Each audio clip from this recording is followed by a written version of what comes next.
गुलकार जवाद अहमद की अहलिया के beauty parlour में बिजली चोरी पकड़ी गई। मीटर का फेस डेड पर रखा था। लेस्को टीम की चेकिंग के दौरान जवाद अहमद काले डाले पर पहुंच गए। मीटर रीडर को जदोकोब किया और जबरदस्ती मीटर छीनकर भाग गए। गुलकार जवाद अहमद की लेस्को से मीटर छीनने की फुटेज। इस मीटर की मदद से बिजली चोरी की जा रही थी। तुझे पता नहीं तो पंगा किससे ले रहा है। जवाद अहमद की अमले को धमकियां। कैसे चेकिंग होती है? कर रहे हो? कौन सी चेकिंग कर रहे हो? एक सेकंड, ये कौन सी चेकिंग है? 1 मिनट में पकड़ के चेकिंग। अरे ऐसे ना करें आप, ऐसे ना करिए, पकड़ यार मीटर क्यों की कर रहे हैं? ये बड़ा तो मकसद पड़ जाएगा मुझे कौन करो। अरे आप ना करें ऐसे, ये मीटर आप लेके जा रहे हैं, लेके गया। हां लेके गया।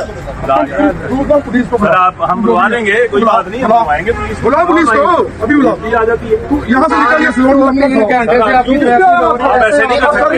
आपकी मेहरबानी है यहाँ पे निकल जाओ, ये फ्लोर है। हाँ हाँ अभी भी बताइए। निकल, ये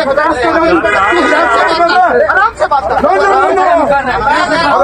पता नहीं तू पंगे किससे ले रहा है? निकल निकल जा।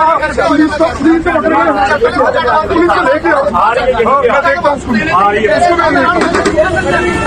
आराम से बात कर। पीछे कर, पीछे